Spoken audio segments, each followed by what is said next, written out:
Welcome everyone. Welcome to this course on TCP IP. My name is Jean-Yves Le Boudec and I'll be your teacher for this semester.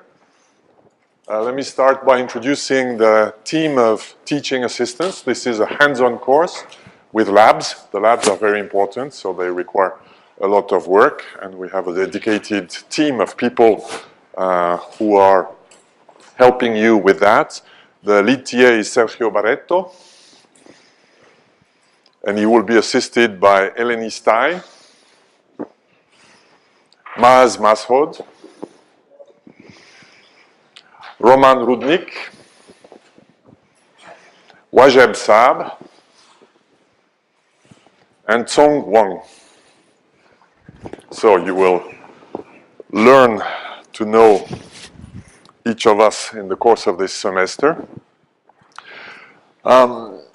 What is this course about? Well, it's for primarily communication system students, but it has been designed in such a way that it's available to practically anyone who is interested in this area of engineering.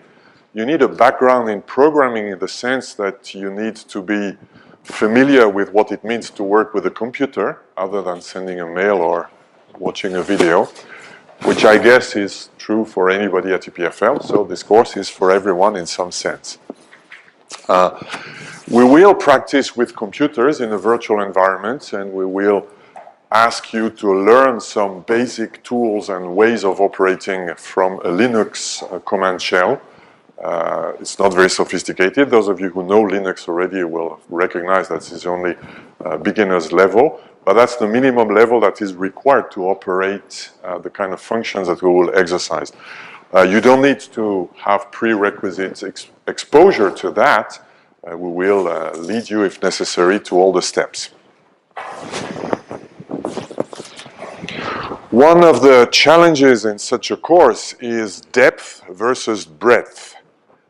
TCP IP is a mountain of details. There are zillions of details, and nobody really knows them all. And if you want to know them all, then you will spend the rest of your life and you will not achieve that goal.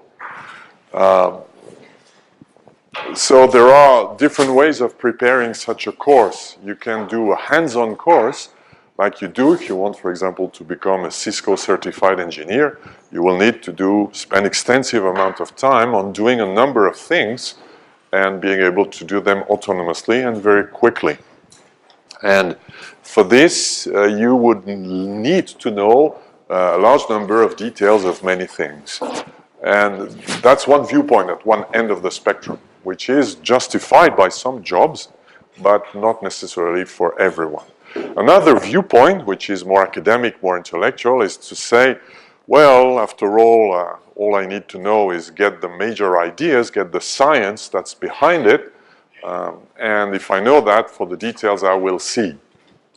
Well, it turns out that this second viewpoint doesn't work.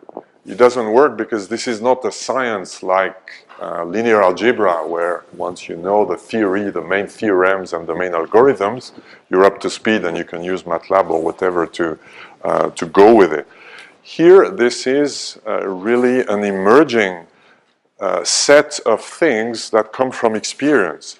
We will be discovering what people like us here in this room, but more like me from the age, have developed 30 years ago and continue to develop today. So this is an entirely man-made artifact. There are not so many large laws that will dictate you do it this way rather than that way. So a lot of what is here is incidental, which is a bit depressing if you put it that way. But as we will discover, there are usually, practically all human beings would solve similar problems the same way. So a lot of what is present in TCP IP can easily be guessed. We'll come back to that in a minute. Can easily be guessed only if you've had some exposure to some of the details, if you've built some of the application programs like we will do in Lab 3, if you have configured networks and you've understood where the problems are. So you will need some practice and some hands-on to be able to appreciate what this topic is about. So none of those two topics, none of those two ways are adequate, at least for here. For an engineer's education, what you need is a combination of the two, and some people have coined this term of the rake philosophy. I will try to teach you with a rake. A rake is this gardening tool on the top, which combines depth at a number of places that are close together such that you can catch everything that's on the grass. You don't need a full bar, so you don't need to go at depth everywhere, but you do have to go to depth to understand the thing. If you just use the approach number 2, you will have a rake without any teeth. It will not catch anything. If you do approach number 1, you will have a flat rake that would be perhaps costing you too much time, plus it might perhaps obscure you, lead you away from the fact that a lot of the things that you're learning with those painful accumulation of details can perhaps be compressed, because a lot of the things have been invented by people like us, so we can guess most of the time how it is and why. So this is what we will try to exercise in this course by carefully chosen examples, and that will be the sequence of labs 0 to 6. And to go one step further, I will try systematically, perhaps not always, because I'm a human being and not a computer, and I will encourage you, we will all encourage you to apply those questions before diving into the details of something. You want to learn how TCP works, for example. Then you can go to the Wikipedia page on TCP and it will give you the how. It will tell you the things that TCP does. And good luck, if you know nothing of TCP and you go there, you might spend a lot of time. You might learn those things. If you have, particularly if you have photographic memory, you can learn all those things and be able to spit them out again. But perhaps that's not the most important thing. It's important if you want to debug something somewhere, but you will be more powerful in your debugging and your practical understanding if you start by asking two questions. Why was this stuff invented? Why is there something called TCP? Right. And the second thing is, so the why, is typically a question that has to do with the history of technology. I mean, why did at some point someone care about inventing it? It looks like an SHS type of question, so I know many of you don't like it, and perhaps rightfully. But in our case here, it is important, and it costs only 2 seconds to think about it. Then once you understand why TCP was invented, the second question is, what is TCP doing? Not how, but what service it is giving, what problem is it solving. Once you understand that, then an easy thing is to try to guess how you would do it if you are given the job of doing that thing that somebody has recognized as important and worth solving. And second, you formalized a bit the problems that needs to be solved. How would you solve it? In most cases, you will do exactly the way it is. Right? Not always. And when this is not the case, then that is where you should remember how it is, because perhaps your brain is wrong or your neural network is wrongly educated, or there is something really smart in the way it's done that took a very smart person or took years of evolution to get there. So this is the approach that I would like to encourage you to follow, and we'll see it on a number of examples. The course is organized in lecture every Thursday now. We will have lab every Friday, and Sergio will say a bit more about that. And those are the main 2 pillars of this course. In addition, we will have a little test, a quiz, every other Friday, starting the 3rd week, with a few exceptions, because the 4th of November, I think this is wrong. Look on Moodle to find the exact weeks when this will happen. I think one of the weeks falls away because of a big event showing the art labs to the world, and we will not be able to teach on that day. The quiz is a theory part, and the lecture notes are full of quizzes, so it's a good training for this. Why do we do a quiz every 2nd or 3rd week? is because experience shows that you learn much better if you're forced to slice the small in smaller pieces. And that's also a result of competition because a number of other professors are doing the same. So if I don't put a bit of pressure that you raise the priority of this course once in a while, then you will put priority to other courses. That's the Nash equilibrium where we are. There will be a final exam in the winter session, which is written. The final exam is not a quiz, it's a handwritten text, which are questions that are like the ones you have during the lab. There will be configuration questions or things like this, except they are grossly simplified so that you don't need to bother about learning Linux commands on how to do it. And the best preparation to that is to do the exams of the previous years that are available online. If there are any questions, please feel free to interrupt now. Yes? Just repeat which year are we having the test? So everything is on Moodle. You should go for Moodle for all the practical details. The test is always on a Friday morning at 11:15. And starting week 3, so in 2 weeks from now, will be the first test. And it will be at 11:15 in the same room where do the labs, which are the INF1, INF2 rooms. Lasts for about 15 minutes. So if you have a conflict with another course, every other week you should still steal that 15 minutes to attend the test. The text material is primarily these slides. If you want to know more, there is a huge number of TCP IP books. Practically none of them follows the approach that I advocate in this room, which is to first think about the what and why before delving into all the details. So practically all TCP IP books are proudly explaining how things are as if they would be given by nature, as if you would be an explorer going to the remotest part of Amazonia and you've discovered a new species and you're so happy you describe it with all its details. So that's the traditional approach to describing TCP IP and computer systems in general, which I think is a catastrophe. It just means you spend so much time learning trivial details that by the time you've learned them, they're already obsolete. But there's one book that is very good and follows the same approach by Olivier Bonaventure, which is open. So you can contribute to that book. You can download it for free. And if you want to change it, you can. There's a generous license. You can fork. It's like the Linux software.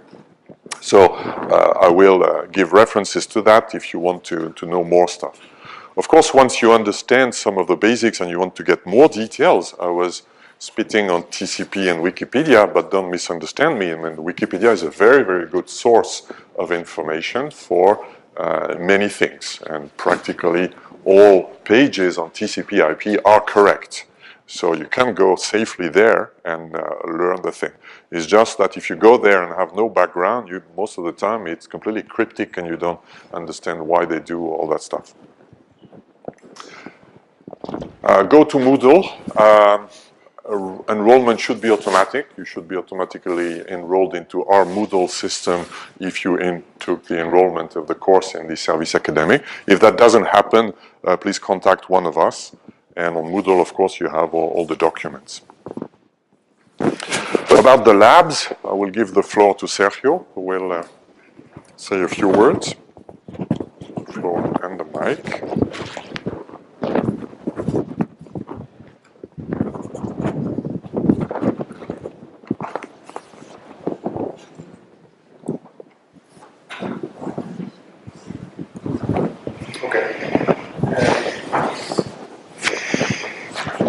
The lab will work.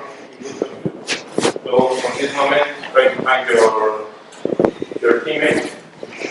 There will be one written reporter. So please, one of the two just submit it in Moodle. No reason for the both of you to submit it. You will actually as well. And you have to fill in the answers directly in the PDF file. So there are some PDF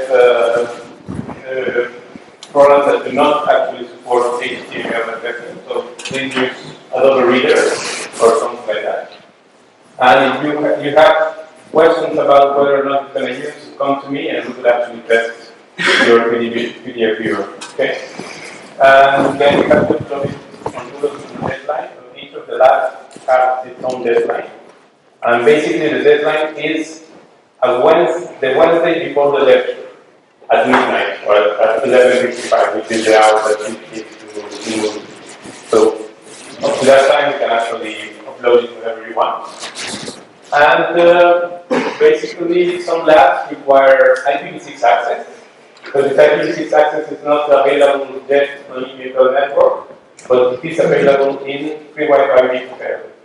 So you have to sign up into this wireless network to get IPv6 and IPv4 in order to work in some of the labs. This is available on the campus. You just need to sign up, and I think you need a code from your cell phone. So you will send an SMS to your cell phone, and you put the code that was given to you in the cell phone, and then you're connected. This can be done easily. And what else here? Yeah. Some about the main changes that we have from last year is that we moved from before we used DNS3 for simulation environment. Now we use Mininet, which is actually our main motivation was the comments from the students. So during the service, we listened to them and we decided to do something that was easier to explain. And different basically with DNS we have the problem of high demand of resources of your computer, because if you wanted to emulate 4 or 5 routers, then it would actually consume like 4 gigs of RAM, 30 gigs of space for your hard drive. And most of you now have SSD hard drives which are not like big capacity. So now with Mininet, we're able to narrow it. We will only require one virtual machine to be installed on your computer. And within this virtual machine, you can actually have a lot of features, like 20, 30 browsers, so without any problem. So it's lower demand resources. Actually, Mininet is Python-based, so it's also good for you to learn Python. If you don't like it, well, it's going to be a problem. But if you do like it, and if you already know it, then it's going to be easy to learn for you. It's not very complicated, the Python programming. It's just following English script. Okay? And, well, if you don't have yeah, so basically the roadmap of the lab, we will have 7 labs starting this Friday. The first lab is actually easy if you already have some TCP IP background. If you don't, then it will be your first encounter to actually ask questions to the lab quickly and stuff like that, so that you could actually understand the very basics of TCP IP. And then the other 6 labs are going to be more interesting in the sense that you will actually practice a specific task as Professor said. And there will be both research exercises and projects. So it's basically every lab lasts for 2 weeks. So you have 2 weeks to complete the lab, except I think for lab 6, but except for lab 0. For lab 0. Lab 0 you have only 1 week. So it means that by next Wednesday you need to upload the first lab. But it's actually basic. Okay? Any questions here? No? This is basically lab 0. You will see level in your PC. You don't need Linux for this. It's also based on your PC, either Windows, Mac, or Linux. And lab 1, actually, what is important for lab 1 is that it will be introduced to Mininet virtual environment. Okay, so my advice for you, it will be available in lab 0, lab 1. It's already lab 1. So if you are really already knowledgeable in lab 0, then do it quick. So you could actually have lab 1 and have like an extra week for lab 1. So that you could actually slowly be introduced to Mininet. Okay, if you don't know about TCP, then you can actually spend your lab all the whole week. But essentially, this is the possible lab for your program. Okay. Any questions? And finally, you can have access to INET 019, which is a dedicated lab where you can actually work on. But for this, you first need to go to Moodle and electronically sign the lab utilization rules, which basically means that all lab material needs to be kept in good state, that you need to close the window when you exit the room because it's ground floor, meaning that the window is open so one can actually enter and do whatever, you know. And you have to respect the network rules. Okay? So, I mean, I think that for this year it will not really be used. Well, it will be used for the overflow slot. So in the past years, the beginning of the course is a bit difficult for people who have had little exposure to traditional Linux-based tools. You need to be able to do very minimal Python programs or change a field in a Python program and enter Linux commands. So for those people, the first 3 weeks are a bit more difficult. So we give support on an extra lab slot on Tuesday, 4 to 6. So during those hours, we will be in that room INF 019, which is a room full of computers that we will not use, but you have also lots of power sockets that you can use to bring your own laptop. Yeah, so if you go to INF 019, bring your own laptop. I mean, if you don't have it or if it breaks your laptop, you could use those ones, but I think they're not prepared, so bring your own laptop. Okay?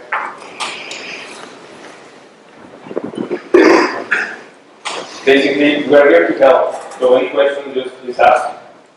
And in your reports, try to give brief answers. It will help us during the day. So try not to use all the series of briefly answer what is being questioned. Okay? And please don't cheat. So, I mean, this hasn't happened in the past few years, but please don't do that. So it's going to be better for you to do the app, but you will be better prepared for the exam. So enjoy it. Okay? Any questions? No?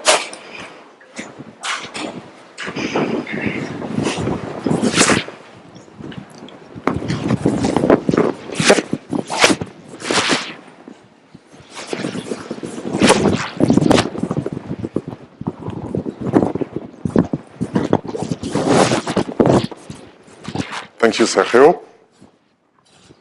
Yes? I'll explain in a minute. I mentioned the tests. The tests are closed book. Nothing is allowed, just your brain.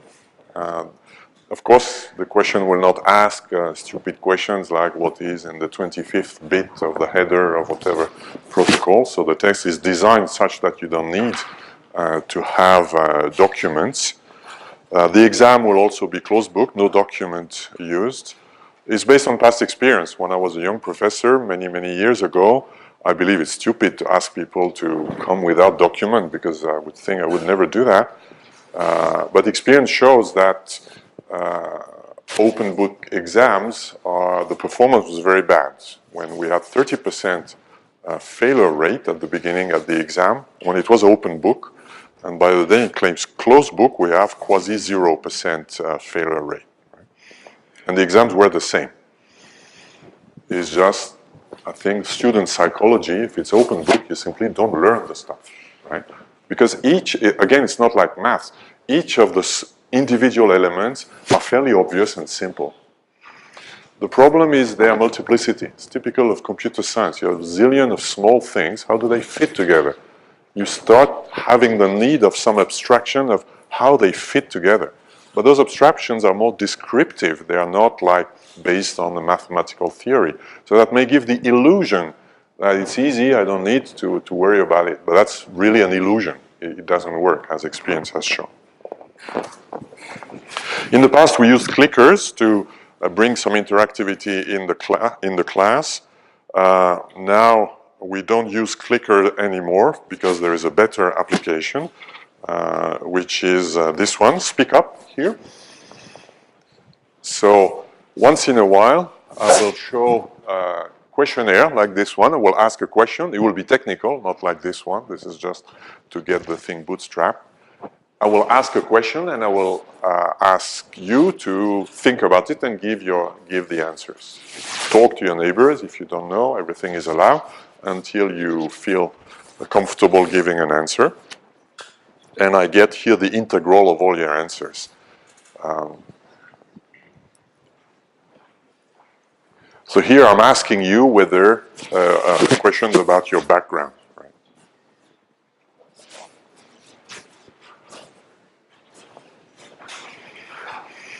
If you change your mind, you can re-click on the app screen that you have. You can download an app for iPhone, for Android, or a web app for any browser if you use a computer, or if you don't want to install an app.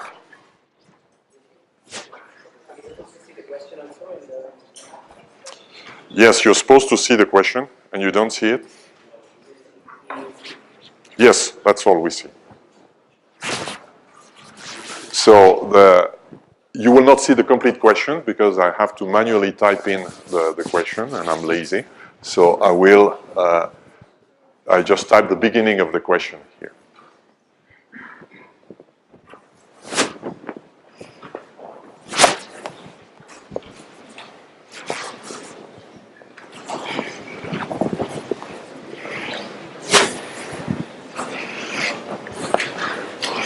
So I have received 72 answers. I think you're much more many. No, I have received 123 votes. Okay, looks much better. So I'll close the poll in a second. By the way, we are experimenting with SpeakUp this year. It's the first time we do it, so if it doesn't work, please be patient. I'm closing the poll now, and you should see the answer like I do on my, so unfortunately I'm not able to show it on the screen, but you show it on yours. You see it on yours. So almost half of you already had a bachelor course, but the orientation of this course is fairly different. So in the past, most of those who had a bachelor course found this course useful. About the final exam, I think I mentioned that it's open book. It's a closed book.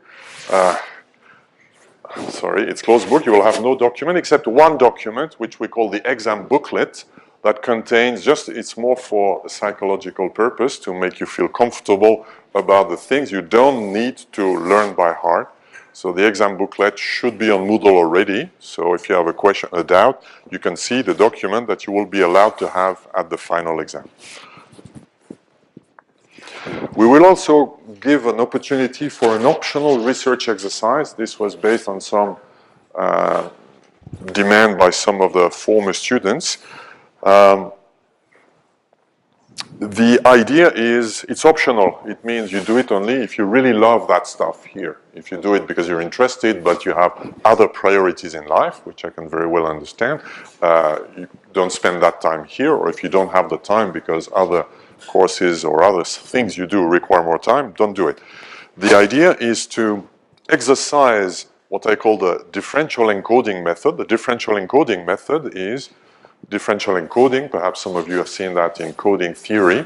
If I transmit one symbol and I transmit a second symbol, instead of coding the second symbol, if it's not very different from the previous, I can just transmit the difference. And for high resolution signals that typically have a lot of positive autocorrelation, this can be used. That's a way of compressing the data. Right? That's the same methods that I would like you to acquire through this course. Differential encoding means if you see something that you've never seen before, like this year, if everything works well, we'll do the research exercise on MPLS. We'll not talk of MPLS in the course, other than perhaps mention it in one slide on BGP. But, so if you see something like this, if you have a bit of background, which you will acquire through the course, then by asking yourself, why was MPLS invented? What is it doing? Try to guess what it does, and then see the difference between the guess and what you read in Wikipedia or in the Cisco white papers. And the only thing you need to encode is the difference. And if you've guessed right, you can forget. And it's only when you will get very old and Alzheimer will start hitting that you will need to redo something. But in the meantime, if you guessed right once, next time you will guess right. So it's already stored in your brain. You don't need to learn anything. So the idea of the research exercise is to let you exercise it on your own now on a topic we don't see in the course and see how and give you the opportunity to discover it. And it will be graded, of course, for the theory and the practice part. And the two best teams, typically is done by groups of two, but you can do it alone also. The two best teams on the last session of the year, just before Christmas, the students will present to the other students the thing they've learned. So in half an hour, you can learn from students what is the thing that you have not studied in detail. It's an opportunity for those who take the exercise to go through that process and also to give a presentation, which is something that not just academics do. In any job you have, you will be confronted with exactly this question. In whatever domain you work on, there will be a new concept that you have not seen that you need to acquire fairly quickly, perhaps do a bit of experimentation with it, and present it to other people. The other people are perhaps the collaborators with whom you work. There may be your manager. There may be the people from whom you're trying to get money to get your startup working. That's a very, very frequent exercise that we will give you an opportunity to exercise here. The grading. The question was on the grading. There are two parts, two legs to this course, a theory part and a practice part, and they have equal weight. So there is a theory grade and a lab grade. The theory grade is done by 60% of the final and 40% of the tests. C stands for the old clicker test. There will be 6 tests, but we will take only the average of the best 5. So you can skip one if you are sick or you have other things to do.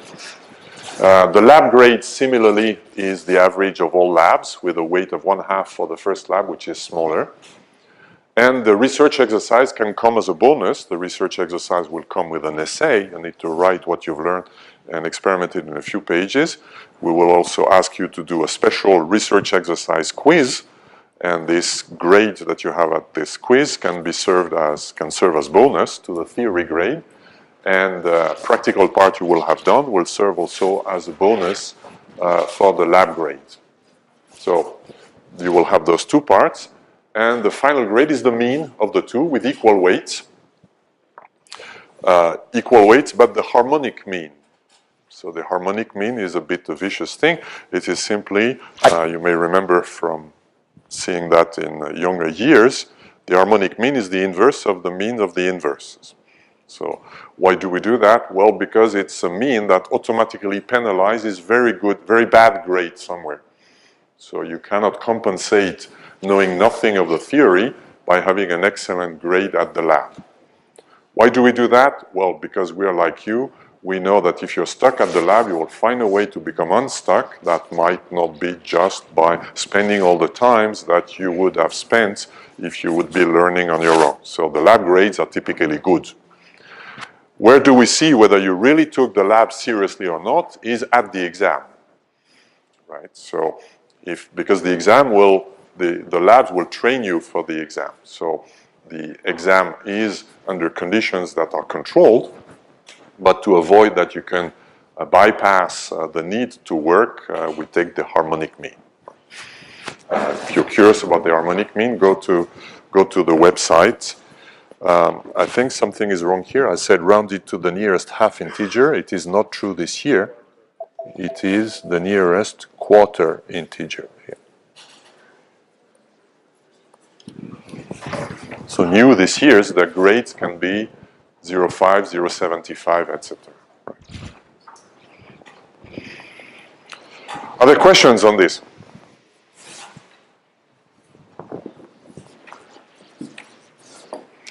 Then if there are no questions, at the end of this organizational part, and then we will dive into the first topic, which I call the architecture.